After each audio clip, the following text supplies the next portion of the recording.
سلام دوستای خوبم. به یکی دیگه از ویدیوهای کانال مغز کتاب خوش اومدید.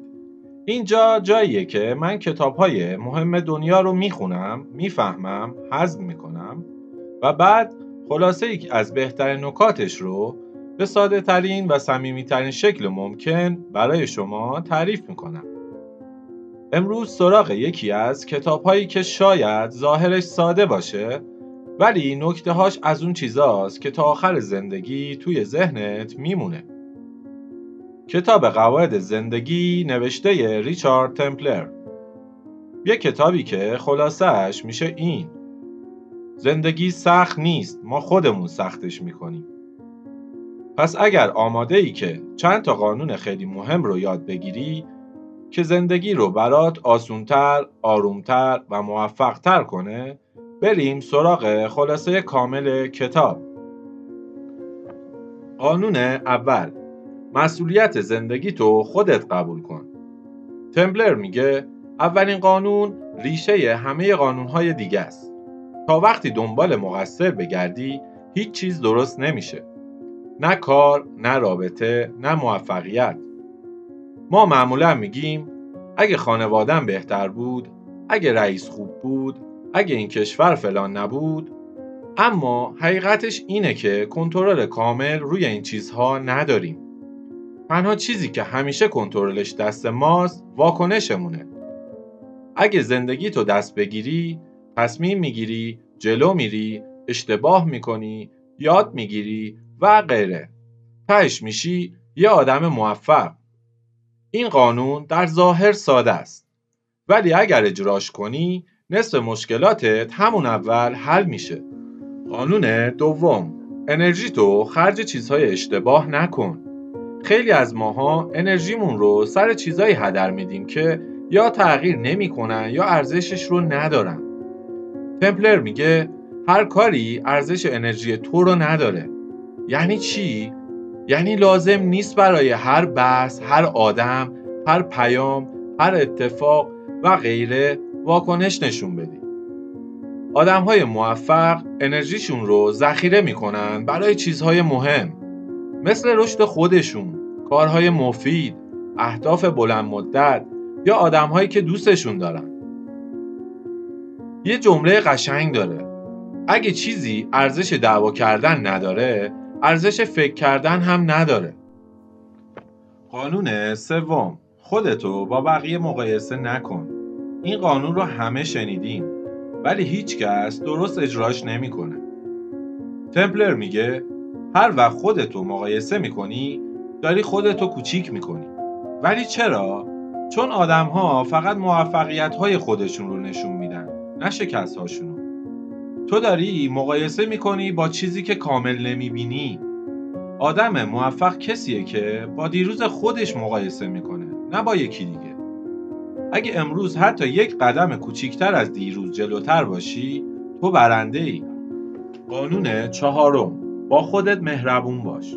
یه چیز جالب: آدم هایی که خیلی با خودشون مهربون هستن بهتر پیشرفت میکنن. چرا؟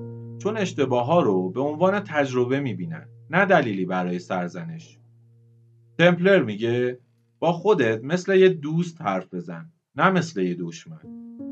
اگه امروز خراب کردی عیبی نداره، فردا بهترش کن. اگه یه روز رژیم نگرفتی شروع کن از فرداش. اگه پروژه عقب افتاد زندگی تموم نشده، اونی برده که ادامه بده. قانون پنجم: همیشه یه چیزایی رو ول کن. این قانون خیلی کمک میکنه. تمپلر میگه هر چند وقت یک بار باید بندهایی که ما رو نگه داشتن ببریم. این بندها چیا هستن؟ آدم‌های سمی، عادت‌های بد، کارهایی که دوست نداریم، نگرانی‌های بیخود، گذشته بیفایده و غیره. زندگی رو سنگین نکن. آدم موفق همیشه سبک حرکت میکنه. قانون ششم: احترام جادوی زندگیه. احترام یکی از قوانین مخفیه که موفق ترین آدم‌ها بی صدا اجراش میکنن. احترام به زمان، احترام به خودت، احترام به دیگران، احترام به انرژیت، احترام به قولی که میدی. آدم‌هایی که احترام میذارن وارد یه شبکه اجتماعی قوی میشن، چون بقیه ناخودآگاه دوست دارن با کسی کار کنن که شخصیت و اخلاقش بالاست. قانون 7: سخت نگیر. یه جمله قشنگ داره: زندگی خیلی کوتاه‌تر از اونیه که بخوای همش ناراحت و نگران باشی. آدم‌هایی که همه چیز رو سخت میگیرن سریعاً خسته میشن. آدم‌ها ازشون فاصله میگیرن. شادی‌های کوچیک رو نمیبینن. زود تسلیم میشن. ولی اونهایی که نگاهشون منعطفه هم سالمترن، هم شادترن، هم موفقتر میشن. تمپلر میگه یه لبخند خیلی مشکلات رو حل میکنه. قانون 8: آدم درست رو در زندگیت نگه دار. کیفیت زندگی کیفیت رابطه هاست. بعضی ها زندگی تو بهتر میکنن و بعضی ها بدتر. این جمله تمپلر محشره. با آدم هایی که باعث میشن نسخه بهتری از خودت باشی بمون. بقیه رو لازم نیست دشمن حساب کنی. فقط ازشون فاصله بگیر. قانون 9: زندگیت رو ساده کن. ساده سازی یکی از اصلی ترین قوانین موفقیت در تمام دنیاست. چرا؟ چون وقتی همه چیز رو ساده می‌کنی، تمرکزت بیشتره، استرست کمتره، زمانت آزادتره، نتایج سریعتره. ساده کردن یعنی کم کردن تصمیم‌ها، کم کردن کارهای اضافی، کم کردن آدم‌های اضافی، کم کردن تفاوت‌هایی که لازم نیست. قانون 10: هر روز یک قدم کوچیک بردار. این قانون دقیقاً همان حرف جیمز کلیر و دارن هاردی هم هست. قدرت عادت‌های کوچیک، قدرت اثر مرکب. تمپلر میگه موفقیت نتیجه 10,000 قدم کوچیکه، نه یک قدم بزرگ. اگر هر روز فقط یک کار کوچیک انجام بدی، در یک سال 365 تغییر کوچیک داشتی که زندگیت رو متحول میکنه. تمرین ساده: هر شب قبل خواب فقط یک قدم کوچیک فردا رو یادداشت کن. قانون 11: از لحظه حال غافل نشو. آینده مهمه، ولی اگر تمام تمرکزت روی آینده باشه، حال رو از دست میدی. تمپلر میگه آدم‌های موفق از مسیر لذت میبرن، نه فقط از مقصد. یعنی چی؟ یعنی هر کاری انجام میدی، حتی کوچیک، لذت ببر ازش، نه اینکه فقط سریع تمومش کنی. قانون 12: سپاسگزاری زندگی رو چند برابر قشنگ میکنه. سپاسگزاری یکی از قوی‌ترین ابزار روانیه.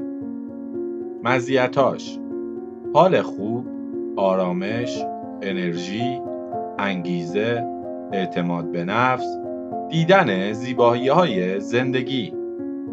تمپلر پیشنهاد میکنه روزی 30 ثانیه بنویسی که امروز بابت چی شکر گذارم. همین 30 ثانیه معجزه میکنه. قانون پایانی: زندگی قرار نیست کامل باشه. تمپلر میگه کمالگرایی قاتل شادیه. آدم‌هایی که دنبال کامل بودن هستن هیچ وقت شروع نمی‌کنن، هیچ وقت ادامه نمیدن و هیچ وقت نتیجه نمیگیرن. آدم‌های موفق شروع می‌کنن، خراب می‌کنن، اصلاح می‌کنن، ادامه میدن. زندگی قشنگ میشه وقتی واقعی باشی، نه کامل. خب این هم خلاصه کامل، شنیدنی و کاربردی از کتاب قواعد زندگی. اگه تو فقط همین چند قانون ساده رو توی زندگیت اجرا کنی، اتفاقهایی میفته که خودت باورت نمیشه. آرامش بیشتر، استرس کمتر، تمرکز بهتر، تصمیم‌های درست‌تر، رابطه‌های سالمتر و موفقیت واقعی. اگر این ویدیو برات مفید بود، لایک و سابسکرایب یادت نره. این کار کمک میکنه این کانال رشد کنه و بتونم کتاب‌های بیشتری رو براتون خلاصه کنم. و به زودی هم کلی شورت‌های جدید و ویدیو لانگ بهتر داریم. تا ویدیو بعد موفق و پر انرژی باشید. مراقب خودتون باشید.